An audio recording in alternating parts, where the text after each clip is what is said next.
Ama naming Diyos, salamat sapagkat kayo'y Diyos na pwedeng lapitan, hingan, kausapin at pakiusapan. Salamat sa iyong pagliligtas sa amin, paglilinis, pagbibigay ng mga kailangan. Humihiling kami ngayon, Panginoon, ng malinaw na pag-iisip. Nahipuin niyo ang aming buong espiritu. Enlighten us, O God, so that we may go home blessed by your word, empowered, strengthened. At ang dalangin namin, Panginoon, yung katotohanan niyo, magpalaya sa amin at patuloy pang magpalaya kung kami nakaranas na ng mga pagpapalaya niyo. Mangusap po kayong may kapangyarihan. We ask, Lord, for a very simple message that comes from your heart into our spirit. May you be our speaker. Lead us, protect us from falsehood, protect us from all disturbances from the evil men and evil spirits, Lord, that make war with your peace. And we pray that you will prevail, that you will heal us, strengthen us, and glorify yourself. In the name of Jesus, your Son, our Lord and Savior, we pray with confidence. There could be two types of worries. Maraming ibang classification, but for now we'll take a look at two types of worries. And one is the basic worries. Yung talagang mga fundamental worries, yun na yung pinaka-minimum. And usually it's about physical survival. Ano mga inaalala nyo? Pera, kalusugan, kaligtasan, being safe and staying safe. All of this has something to do with physical survival. At ito ay tinalakay ng Panginoon, gumamit siya ng dalawang halimbawa na siyang kumakatawan sa lahat ng uri ng ganitong worry for physical survival. Matthew 6:25, therefore I tell you, do not worry about your life, what you will eat or drink, or about your body, what you will wear. Is not life more than food and the body more than clothes? Nakita po natin dito na ang tinalaki ng Panginoon ay ang pangangailangan ng tao ng pagkain, inumin at isusuot sa kanyang katawan.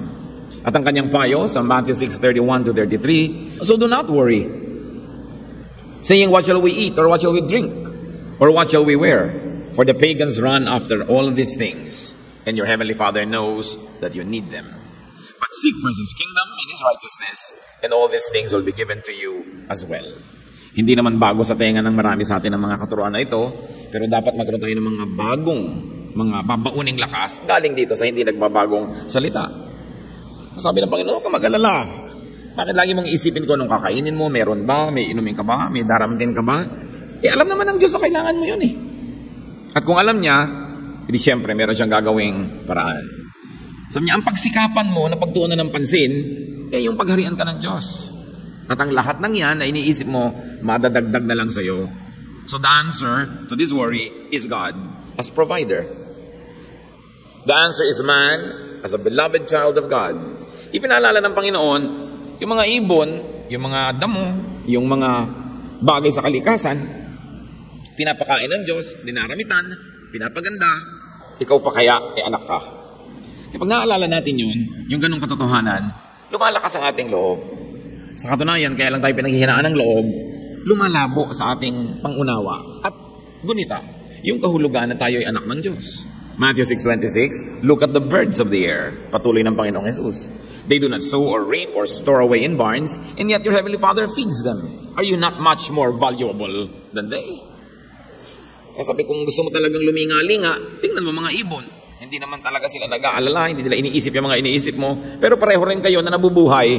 At pagtakdang panahon, ay babawian din ang buhay. Pareho lang, ikaw nag-aalala na babawasan ang iyong kasiyahan sa buhay.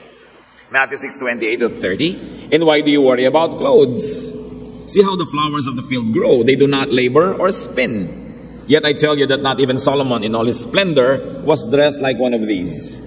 If that is how God clothes the grass of the field, which is here today and tomorrow is thrown into the fire, will He not much more clothe you, you of little faith? Napakasimple po na argumento na ibinigay ng Panginoon dito. Kung ang mga ibon, pinapakain ng Diyos, ikaw pa kaya na anak niya, ang limutin niya. At kung yung mga damo, nasasandali ang buhay, ikaw nga nabubuhay ng 50, 60, 70, 90, 95, 100 years, yung damo ilang araw lang yan. At may mga damo pa nga po na 24 hours lang yung buhay eh. Pero sabi, yun, kahit sasandali dito sa mundo, dinaramitan ng Diyos sa magagandang kulay, magagandang texture at hugis, ikaw pa kaya na anak ng Diyos. Kaya so napakaliit naman ng iyong pananalig, napakaliit naman ng iyong lugar para sa paniniwala sa Diyos. So here the deep answer to this worry is faith. Trust in God. Worry robs us of all of the peace. The greater the worry, it means the less trust we have. The more trust and faith, the less the worry. Ito pong pagtitiwala sa Diyos at pag-aalala ay merong inversely proportionate relationship. Habang lumalaki yung isa, lumiliit naman yung kabila. So pag lumalaki ang pananalig, lumiliit ang pag-aalala. Kung pinapalaki ang pag-aalala, lumiliit. O kaya lumiit na talaga pala ang pananalig.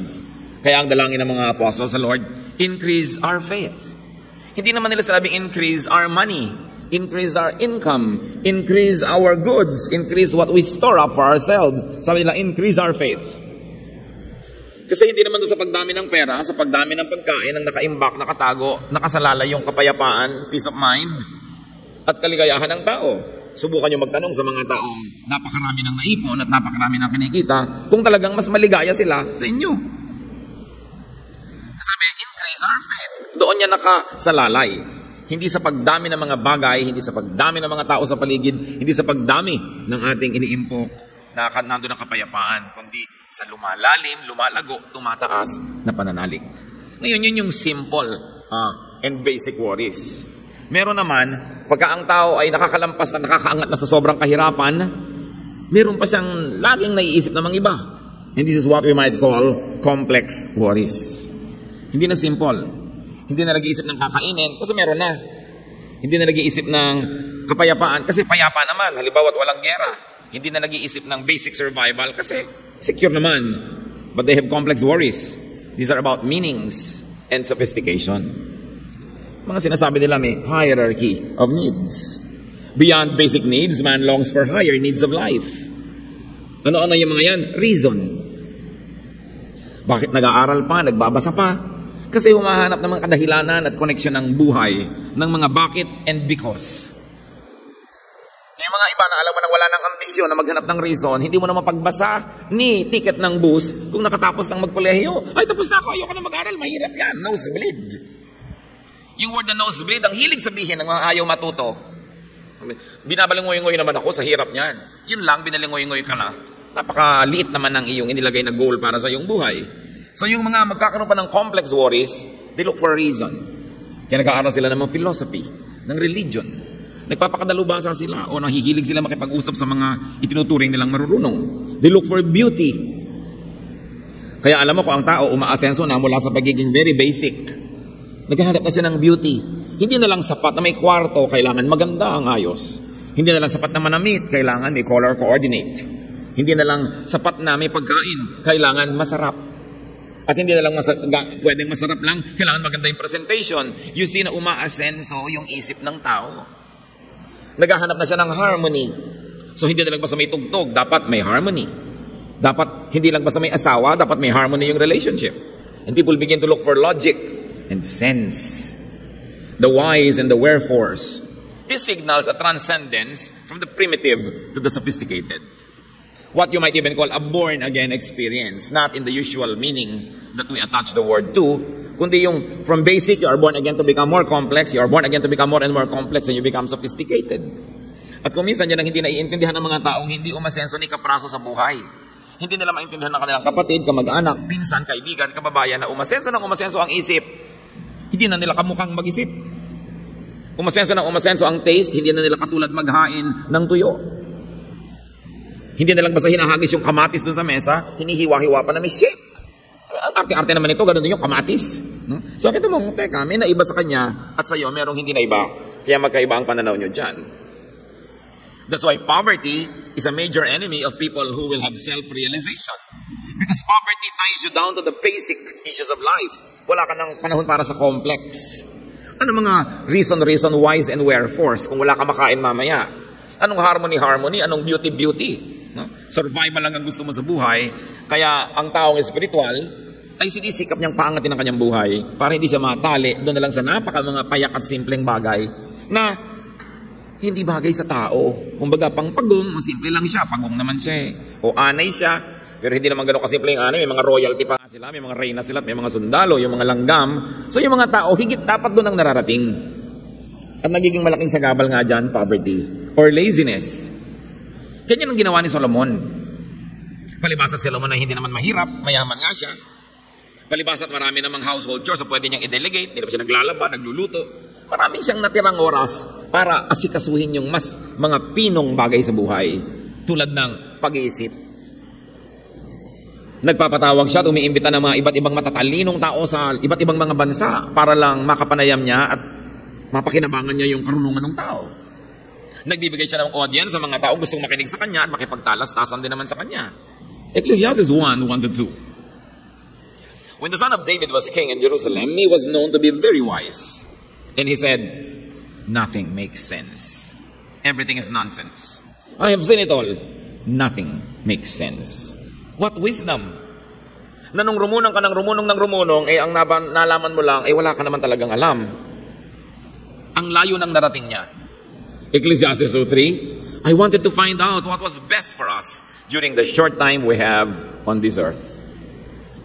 Matayog ang pangarap ni Solomon. Naobserbahan niya kasi, kahit gaano kakalakas, kayaman, karunong, kapangyarihan, mamamatay ka rin. Na ang buhay ng mayaman hindi naman laging mas mahaba sa buhay ng mahirap. Na ang buhay ng makapangyarihan ay hindi naman laging mas masaya kaysa buhay ng walang kapangyarihan. So sa niya pare-pareho lang tayong may buhay. At yung buhay hanggang dun lang talaga. Kahit pilitin mong habaan, ang mga pharaoh, nabigo na habaan yan. Yung mga masasarapang buhay, yung mga emperor, kumuha ng mga paraan para pahabain ang buhay nila. Hindi rin napahaba kasi nakatakda. So ang sabi ni Solomon, ganito na lang gawin natin. Tanggapin natin na hanggang dyan lang ang buhay. Pero itong gagawin natin. Hanapin natin kung paano malulubos ang kahulugan, kasiyahan, at kulay ng buhay na ito. So it will not be a matter of quantity of years because that's limited, but the quality of our days. Yun ang sinasabi ni Solomon. At para mangyari yun, ang hinahanap niya, buhay, hindi lang hanap buhay. May mga tao talaga namang buong buhay nila, hindi na nakalasap ng buhay kasi bising-bising naghahanap buhay. Pero siyempre, naghahanap buhay ka lang para meron kang kitain, kainin at maitabi-tabi ng konti at magkaroon ka ng libreng oras para mag-isip-isip ng mga mas dakilang mga bagay. Kaya nga dapat we should declare war on poverty. It frustrates self-realization, which is God-ordained. Binigyan tayo ng Diyos sa pagkalaki-laking isip para punuin natin ng laman. Gano'ng karaming laman ng mga isip natin? Masyadong konti. Pag nilalamanan mo, nag-nosebleed. Ayaw palawakin. Ecclesiastes 8:16-17. Day and night I went without sleep, trying to understand what goes on in this world. I saw everything God does and realized that no one can really understand what happens. We may be very wise, but no matter how much we try or how much we claim to know, we cannot understand it all. So matapos ang mahabang paghahanap ni Solomon, sabi niya, wala naman pala. Pero at least, naghanap siya bago niya sabihin yun. Anong wala? Ang niya sabihin, wala namang sagot sa lahat ng tanong. Kaya kung lagi kang nagpipilit sagutin lahat ng tanong, mapapagod ka lang. Sabi niya, of reading many books, there is no end. Too much study wearies the body. Yung laging napakaraming tanong, lalo spirituality, maraming tanong sa Biblia, maraming tanong sa theology. Mahina magtanong, but up to a point. Pero pag hindi ka na tumigil ng katatanong, gusto mo maintindihan na ng isip mo ang lahat-lahat ng bagay, nawawala yung misteryo, nawawala yung hiwaga. And you reduce the greatness of our faith to just philosophy that could be dichotomized, that could be understood by the human mind. Nawawala yung kanyang charm. Kaya sabi ni Solomon, may mga bagay na tanggapin mo na lang. Huwag kang sobrang mag-isip. The answer to this complex need, stay within your limits. Kasi may mga worries tayo mga hindi natin maintindihan. Ano kaya ang itsura ng buhay sa kabilang buhay? Ano kaya ang mangyayari sa akin? Nasaan na kaya ang mga namatay? Etc. etc. Stay within your limits. And what is your limit? Buhay ka pa ngayon, so huwag mo nang kalkalin kung ano yung mangyayari sa mga mamamatay. You have lots of time to do it pag namatay ka na. Huwag mo nang problemahin yan. Kasi wala namang nakalutas kahit si Solomon. Marami kasi sa atin, especially pag above 50 or 60 ka na, parang bawat oras na dumadaan ay merong dahong nalalaga sa tangkay ng panahon. Nalalapit ka ng nalalapit sa hukay. No? Kaya lagi ka sentimental, mapag-isip, ganyan-ganyan. Na hindi naman alam niya ng mga bata Malalaman niyo rin yun. Okay, mag-alala. Huwag niyo na munang alamin ngayon. Just be young and enjoy life. Kasi kahit naman ayawin niyo, darating yun So huwag niyo na i-fast forward. Darating, nag-iisip ka. Pero eto ngayon, ano napapala mo ka-iisip? Nalulungkot ka lang. Minsan natatakot ka pa, ninenervyos, hindi mo rin naman kayang pigilin. So ang sabi ni Solomon, you know what you should do? Don't worry about life. Don't worry about death. And then you ask, what should I do with life then? Dalawa lang ang payo ni Solomon. Do good and enjoy the most. Ano kaya ang mangyayari sa akin 6 years from now? Huwag mo nang isipin mo na yon. Ngayon, yung araw mo, eto. Anong gagawin mo ngayon? What good can you do? What enjoyment can you have? Enjoy it, do the good, and then bukas, ganun muli, ulit-ulitin mo. Before you know it, kung pagkakalooban ka ng panahon, makakarating ka doon sa 6 years from now. Live one day at a time. Ecclesiastes 8:13-14, sabi niya, alam niyo, napag-aralan ko na lahat. Hetong sasabihin ko sa inyo. Everything you were taught can be put into a few words. Respect and obey God. This is what life is all about. God will judge everything we do, even what is done in secret, whether good or bad. Ito na yung lahat ng theology. Lahat ng pinagsama-samang sermon mula sa pulpito, Bible study, theology, lahat-lahat. Sabi niya, respect and obey God. Yun lang yun. How do you respect God? You respect God's design. And the body, life was designed by God to be enjoyed. So an act of respecting God is to enjoy the day. It is an act of worship. But don't forget to balance it with obedience. Do good. Kung meron ba sa atin dito, kahit isa, lagi niya lang iniisip kung ano mangyayari sa future, tigil-tigilan niyo na yan. May insecure lang kayo. Mag-aalala lang kayo. We were equipped by God to take care of the day when it comes, not before. Sabi ng pelikulang Jurassic Park, life finds a way. Lagi naman gumagawa ng paraan ng buhay na mabuhay. Kita nyo halaman, huwag nyo lang istorbuhin. Kahit sa tulay, tutubo. Kahit sa bubong ninyo, kahit sa gutter ng bubong, magkakahalaman yan. Huwag nyo lang siyang bunutin, dadami yan. Mamaya natabunan na yung bahay nyo ng gubat, tulad ng nangyari sa Angkor Wat, sa Cambodia. Ang mga hayop, huwag mo lang pakialaman, dadami sila. Mga isda, ang earth na ito, huwag mo lang patuloy sirain, will heal itself. Because life was designed by God to continue living. Ngayon, at the highest point of God's creation is man, made in God's image. Huwag mong alalahanin yung kakainin mo 6 years from now, kapatid, dahil pag buhay ka pa, siguradong kakain ka. Bakit? Dinesign ka ng Diyos na gagawa ka ng paraan para kumain. Kahit nga kumisan, belt na, kinakain pa nila. Nila Magellan, kumakain sila ng mga sapatos. Nung wala na silang makain doon sa dagat. Gagawa ka ng paraan because you were designed to live. So huwag mong problemahin yung malayo. Makakapag-improvise ka na pag nandun na yun.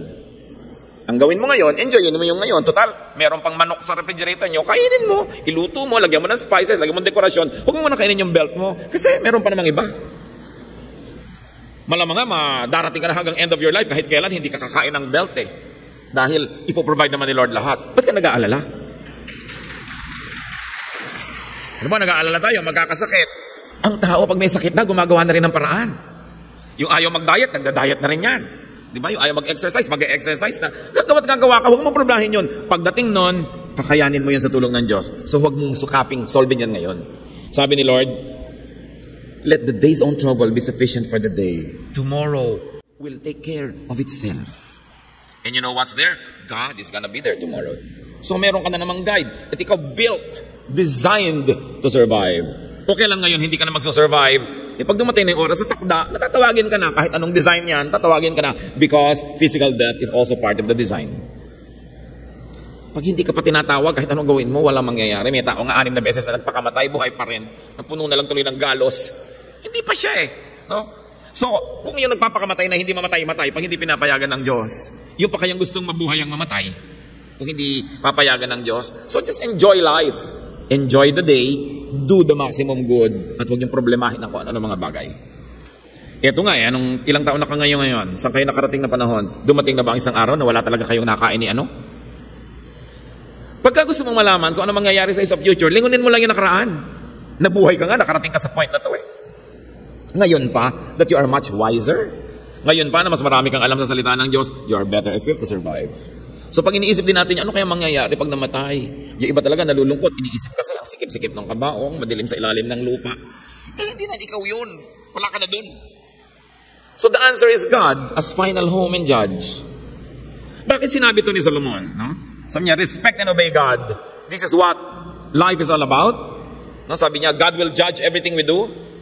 Yung iba natatakot, God will judge everything we do pala. Nalilimutan nila yung dapat ipaglingkod at ipagdiwang. Makinig kayo mabuti. If God will judge everything we do, ibig sabihin may judgment day. ka sa ilalim ng lupa. Wala ka sa loob ng ataol. Paano ka i-judge dun? Ibig sabihin, wala ka dun. Nasa presensya ka ng Diyos, kaya ka nga pwedeng i-judge eh. Kasi wala ka dun. Hindi ka mamamatay, yung katawan lang. At kung yan ay lagi nating iisipin, hindi ka laging matatakot sa kamatayan. Lalong-lalo na kung nasa Panginoon ka. At alam mo na pag ginudge ka, may nagtanong nga sa akin sa internet, ano daw ba yung mangyayari sa mga believers pagka Judgment Day? Sabi ko, di awarding ceremonies. Ano pa?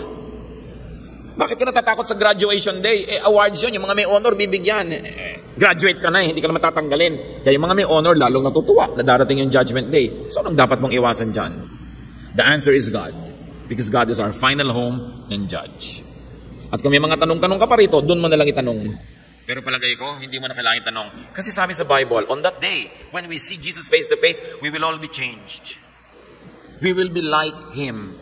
In other words, maiiwan lahat yung mga kapintasan, ng mga limitasyon, at mauunawaan natin ang lahat ng bagay sa isang isap mata. Darating din yun.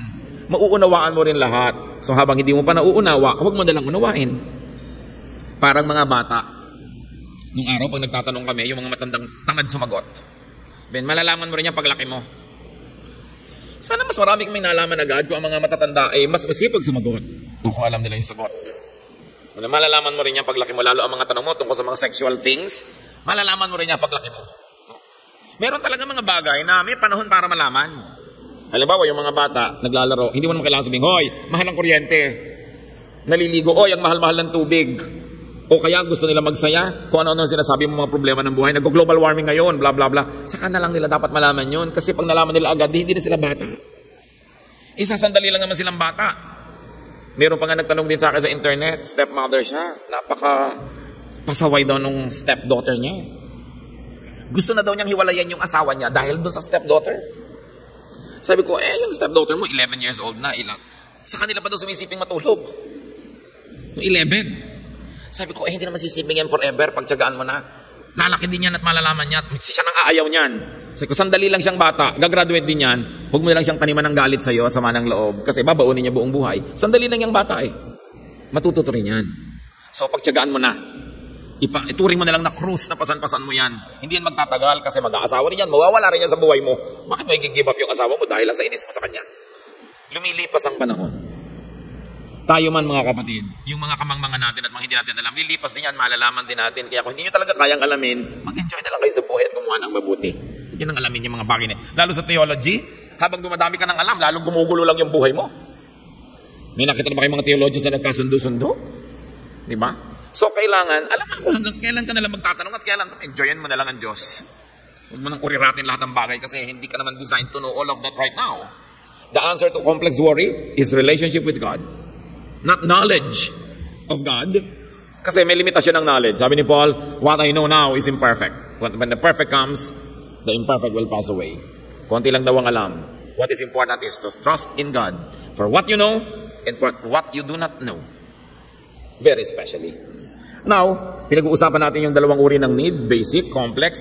Pagka nakarating ka na sa complex, meron na namang basic again. But this is not about physical survival, but about spiritual survival. About continuity of life. About eternal life. About heavenly issues and concerns. Dumarating yan sa buhay ng tao. A second cycle of the basic worry, but a higher level in the cycle. Because man does not long only for food. Pag may food na siya sa kanyang tiyan, man does not long only for sophistication. Pag sophisticated na siya, then man will begin to long for longevity and continuity and eternity. Man will long for improvement and promotion and development of his spirit. And man will long for freedom from pain and suffering, especially in the next life. Itong need na ito, dumating yung rich man na kakambal ni Lazarus sa kwento. Alam natin yung kwento, there was a rich man who died, who went to a place of suffering, and there was this beggar Lazarus who was godly and was taken to a place of comfort. At nakiusap itong mayaman na ito, Luke 16:27 to 31, but the rich man said, Abraham, please send Lazarus to my father's home. Let him warn my 5 brothers so they won't come to this horrible place. So ito na naman ang katunayan na wala ka doon sa libingan. At kung ginawa kang abo, wala ka doon sa jar. Wala ka doon. Itong dalawang ito, si Lazarus at saka si rich man, nasa ibang lugar. Kaya lang nagdurusa si rich man, not because he was rich, ha? May ibang dahilan yun, spiritual, hindi yung wealth niya. Nagkataon lang na mayaman. Sabi niya, totoo pala ang bali-balita, may ganitong lugar. Papuntahin niyo naman po si Lazarus, na obviously is comfortable where he is right now. Pauwiin niyo sa bahay namin. Babalaan ng mga kapatid ko na meron talaga nito para huwag silang mapunta rito at gawin nila ang dapat para huwag silang dito sumuot. So ano na ngayon yung gusto nitong rich man na to? Spiritual survival and salvation. If not for himself, for his brothers. Modelo din itong rich man na to, ha, sa pag-ibig niya sa kanyang mga kapatid. Ngayon kung ibig niya ng mga kapatid niyo, agahan para huwag silang masuot sa lugar na yon. Verses 27 to 31, Abraham answered, your brothers can read what Moses and the prophets wrote. They should pay attention to that. So ano ang sagot dito sa worry na ito? The answer is God's law and teachings. God pa rin. Ayaw mong mapunta dito yung mga kapatid mo, dapat silang magbasa ng Biblia.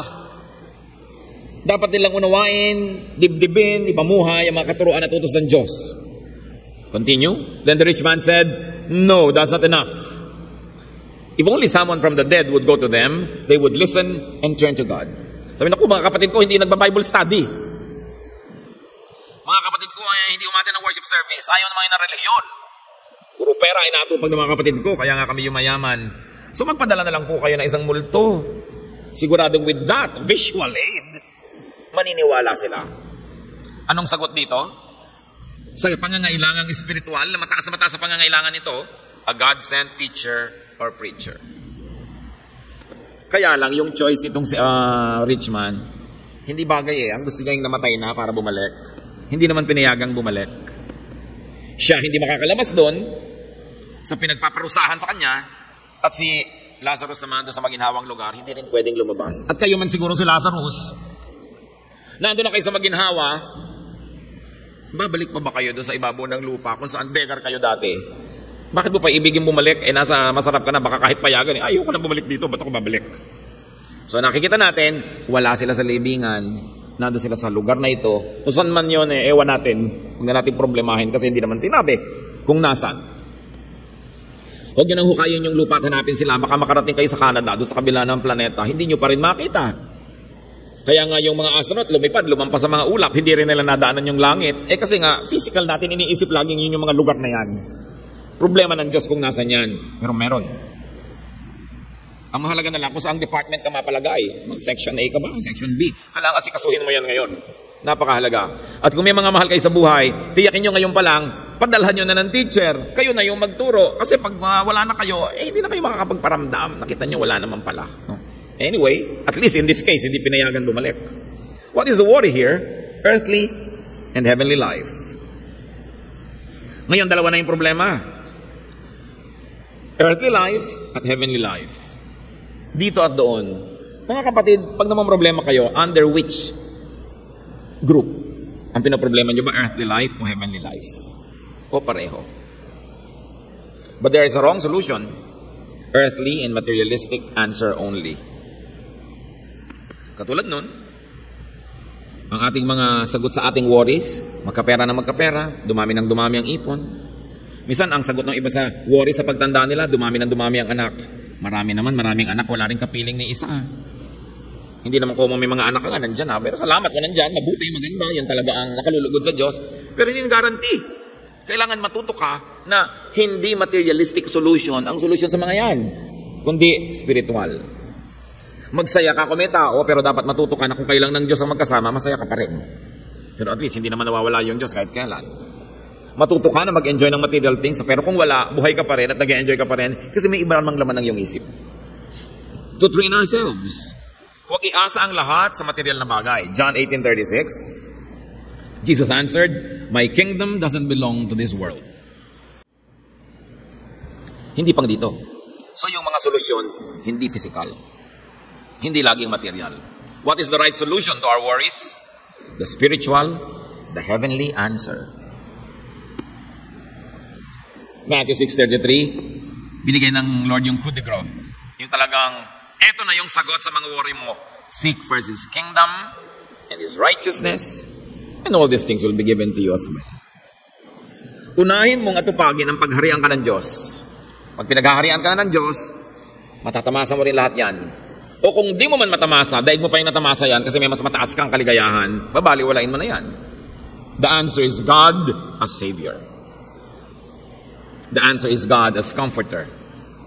The answer to all our longings, material or spiritual, complex or simple, is still God's teachings and God's words. Kaya sabi ni Solomon, here is the end of the matter. Matapos ang matagal nating diskurso, heto na ang conclusion. Sabi niya, fear God and obey Him because you're going to face Him. In fact, you face Him every day, but there will be that one dramatic day where you will really have this final judgment. Matthew 4:4, Jesus answered, the scriptures say, no one can live only on food. People need every word that God has spoken. Sa atin mga kapatid na may mga inaalala, kinakatakutan, worries, what you really need is God's words. And if God gives you God's teachers, God's preachers, mga padala niya sa buhay natin. Tulad ng gusto ng rich man na itong si Lazarus ay maging teacher and preacher papuntahin sa bahay nila. Meron ba kayong ganyang kagustuhan? Na yung nakikita nyong pinapaboran ng Diyos. Katulad doon, kitang-kita ng rich man na pinapaboran si Lazarus. Kaya sabi niya, si Lazarus talagang pauwi nyo sa amin. Kasi at least alam ko na na-favored nyo yan eh. Diba? Magagamit sa makapangyarihang paraan. Pinapauwi ba natin sa ating mga bahay? Dinadala ba natin doon physically or spiritually? Buti naman ngayon, kahit hindi mo nadalhin yung tao, pwede ka magdala ng mga katuruan, printed, tape, videotape, whatever, pwede man natin gawin. Eh lalo na kung nagdadala ka pa ng buhay na tao na alam mong kinakasihan ng Diyos. Pinakamagandang regalo sa mga mahal natin sa buhay yan. Kung ang espiritu nila ay nakalihis pa ng konti, hindi nila agad ma-appreciate. Pero pagdating ng panahon, pasasalamatan ka rin. Sa una, pinapahabol pa sa aso yung pinapadala mong tao. Pero sa susunod, marirealize niya, salamat, it's the best thing that happened to me. Ayaw nating mag-alala, gusto nating maging secure. It's not material security. It is spiritual security.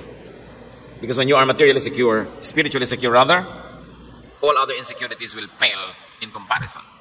Romans 10:14-16. How can people have faith in the Lord and ask Him to save them if they have not heard about Him? Paano naman tatawag ang tao sa Diyos at magpapaligtas kung hindi naman nila nababalitaan ni kilala ang Diyos? Paano? And how can they hear unless someone tells them? So kailangan pala makarinig sila. Paano naman sila makakarinig kung wala nagsasabi? And how can anyone tell them without being sent by the Lord? The scriptures say it is a beautiful sight to see even the feet of someone coming to preach the good news. So kung tayo maraming alalahanin, mga mahal natin sa buhay maraming alalahanin, dapat magbukas tayo ng puso, ng bahay, sa mga nangangaral ng kanyang salita. Seek God-sent teachers to tell you. Value God-sent teachers in your life. Kita nyo ang sabi ng Romans, paa pa lang nung God-sent preacher, beautiful na. And you know, especially in old culture, that the feet were considered to be the lowliest part of the body. Pinakahamak na bahagi ng katawan yung paa, yan ang lumulusong sa putik, na alikabukan, nadudumihan, tinutungtungan, tinatapak-tapakan ng buong katawan. So, mababa ang pagtingin nila sa paa. Pero sabi nila, paa pa lang. Kung paa ng padala ng Diyos para katuruan, beautiful yan. Kasi yun ang nagagawa sa atin ng katuruan. Nabubuksan ang ating isip. Napapatahimik ang ating mga kaguluhan, napapaliwanag ang ating kadiliman, napapayapa ang ating mga kabagabagan. Nagkakaroon tayo ng tiwasay na pag-iisip at buhay. Nagkakaroon tayo ng katahimikan. So, value teaching. It is what we really need. Value teachers. And very importantly, why don't you be a teacher yourself? Be God's servant. Hindi naman monopoly ng ilan lang yan. Lahat tayo pwedeng maging beautiful feet. Because we bring what? Good news. Good news, hindi bad. Kung minsan marami pang Kristiyano ang magte-text sa'yo, puro bad. Mga prophecy nakakatakot. Mga magugunaw ang mundo, matutunaw ang bundok, magigiba ang mga pulo, lulubog ang lahat. Na ilang beses nang may sinabi, hindi ba natupad? Ba't ka mananakot? Sa palagay mo ba, dapat mong takutin ang tao para lang siya lumapit sa Diyos? Dapat lumalapit ang tao sa Diyos dahil naunawa niya na Diyos ang sagot sa buhay niya. Hindi lang para makaiwas siya sa tsunami. Hindi lang para makaiwas siya sa bulkan o makaiwas siya sa mga peste sa buhay, kundi para ma-enjoy ang presensya ng Diyos. Nagiging emotional blackmail kuminsan yan. That you scare people unto salvation. Cheap trick. Pagka wala ka ng substance, para pakinggan ka, mananakot ka na lang dahil most of the time it works. But be a teacher. Be a bearer of good news. Life has enough bad news. Dadating ka, magte-text ka, mag-i-email ka, magme-message ka, bad news pa. Lalo't ipa-forward mo lang naman, hindi mo naman talaga na-research, hindi mo naman talaga nalaman, natanggap mo lang, forward ka na ng forward. Meron pa, forward this to all your loved ones. I don't forward such things. I will bringing bad news. But if you have time to forward, may load kayo mag-forward, forward good news. Kasi may bulkan man o wala, may tsunami man o wala, magugunaw man ang mundo o wala, o hindi, Diyos pa rin ang kailangan ng tao. So just say the good news. Do not add to the fear and burdens of people. Do not scare people and blackmail them into becoming religious. So, mga kapatid, ano bang inaalala nyo sa buhay? Ano ba mga kinakatakutan nyo dyan? Baka ka mawalan ng asawa? Dati naman wala, di ba? Nabuhay ka rin nun. Mabubuhay ka rin kahit mawala. Huwag. Pero mawala man, kung nandiyan pa rin ang Diyos sa puso mo, buhay ka pa rin. Natatakot kang mawalan ng mga kayamanan. Na ipinanganak ka nun, wala ka rin namang dala. Lalo't galing ka sa hirap, o di, alam mo na wala naman o nagkaroon, kaya mo rin mabuhay kung wala. Pero salamat kung hindi mawala. Dapat clear sa atin kung ano yung talagang minimum, ano yung mahalaga. Do you worry about the future? Napag-usapan na natin yan. Pag mo nang isipin yung future, pagdating mo na lang doon, saka mo harapin. Kahit ka man yan, mangisay na kaiisip, hindi mo pa rin yan maiisip. Sa ilang oras mo. You were designed to live. You, by God's help, will always find a way. When the need comes. So cross your bridge when you get there. Wala ka pa sa tulay, tinatawiran mo na, hindi mo tuloy malakaran tong malapad na daan na dapat na-enjoy mo. Focus on God. Focus on God's words. 2 types of worries. There's only one solution. God pa rin. Nawa, sa pang-araw-araw nating buhay, alalahanin natin yan. Normal na matakot. Normal na mag-isip. Normal na mag-alala. Pero abnormal sa anak ng Diyos, napatagalin yan sa ating isip. Kailangan, kung dumarating man, hindi na iiwasan, itinataboy mo agad para hindi na magtagal sa buhay mo. Hindi natin kumisa na iwasan na dumadapo yan, pero pwede mong iwasan na pagpugarin sa buhay mo, pwede mong palasin. Resist the devil and he will flee from you. Pag may pumapasok sa inyong mga alalahanin, isipin, mga nakakatakot, itaboy nyo agad. Change that channel. Palitan mo agad ang iyong iniisip. Tumayo ka, kung nasa kwarto ka kapatid, lumabas ka, magpahangin ka sa balkon, kung may balkon. Kung wala, lumabas ka sa kalsada. No? Gumawa ka ng paraan, huwag mong pagtagalin sa isip mo ano mang inaalala mo. Kasi, papagurin ka niyan, tatanggalan ka ng ligaya, at kung kaya ka niyang papanghinain yun ang gagawin niya, gusto mo ba yun? So, be changed by the renewing of your mind. Kung noong mga nakaraang taon, binibigyan nyo ng puwang ang pag-aalala at pag-iisip, huwag nyo siyang bigyan ngayon. Tandaan natin, minsan nakakasalis nakakapasok sa conversation, pero pag ang usapan nyo na, pumapasok na sa mga nakakatakot, mga mahirap, mga problema, change topic. Ayoko na mga topic na yan. Kung pag-uusapan na naman natin lahat ng may cancer, lahat ng may sakit, lahat ng may ganito, bagamat dapat pag-usapan kung kayo yung doktor at kung kayo yung mag-aalaga. Ngayon kung hindi, ipanalangin nyo na lang, tapos nyo na laging isipin. Pagka naisip mo lahat yung mga nangyari sa kapitbahay, nangyari doon, nangyari dito, madedepress ka lang. Pag lagi mong binabasa sa dyaryo yung mga bumabagsak na aeroplano, hindi ka nasasakay kahit kailan. Samantalang ang dami mo naman kilalang nagtandaan na ng mga stewardess buhay pa rin, hindi nag-plane crash. Diba? Ayan sila mga buhay, konting-konti lang naman nang nagpe-plane crash Sobrang konti. Mas marami pang tricycle na nagbabanggaan araw-araw. So, huwag ka masyadong matakot. Pipigilin mo ang buhay mo na mabuhay. Gustong-gusto mo makapaglakbay, makapunta sa anak mo abroad na matagal mo na hindi nakikita pero natatakot kang lumipad. Lumipad ka. Dahil sa takot mo, kahit nasa kama ka, mamamatay ka rin pag oras mo na. Diba? Salamat lang kung lahat ng nasa kama, hindi namamatay. Diyan nga maraming namamatay, diba? Lalo't nasa ospital ka at marami pang nakapaligid na doktor, doon ka pa nga namamatay So, kung oras mo na yan, tanggalin mo kapatid ang mga takot mo para lumaya ka at marami kang magawa sa buhay. Kasi hindi pwedeng buong buhay mo, nakakulong ka na lang sa mga inimbento mong mga rehas at mga tanikala, tapos andun ka lang. Tapos naubos yung oras mo, namatay ka na lang, wala nangyari. Kailangan nilalampasan, tinatalo natin ating mga takot. At sa tulong ng Diyos, resist the devil, he will free from you. Fear comes from the devil, not from God. So don't fear to be alive. Fear not to be alive. So kung yung buhay mo kapatid, kulang sa kulay dahil sa dami ng mga, kung ano-ano mga kinakatakutan, gawin mong project yan this year, tanggalin mo yung mga yan. Be free. Dati hindi ka kumakain ng mga ganito. Kita mo naman yung iba kumakain, buhay pa rin. Kainin mo lahat. Huwag kang allergic, ano? Yung hindi mo ikamamatay. Kung minsan ang dami nating arte sa buhay, kumukunti lang tuloy na enjoy natin sa buhay.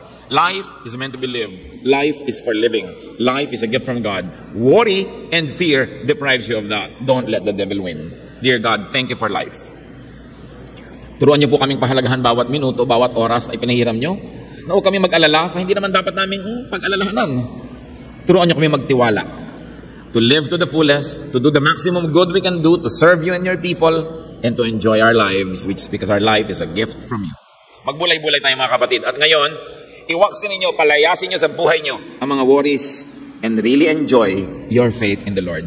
Be alone with God for a while in silent prayer. Alalahanin ang mga dapat nating isukong mga alalahanin, paalisin sa buhay natin at bigyan ng mas maraming espasyo ang Espiritu ng Diyos. Dear God, in silence, we continue to worship you. Teach us, guide us in a personal way.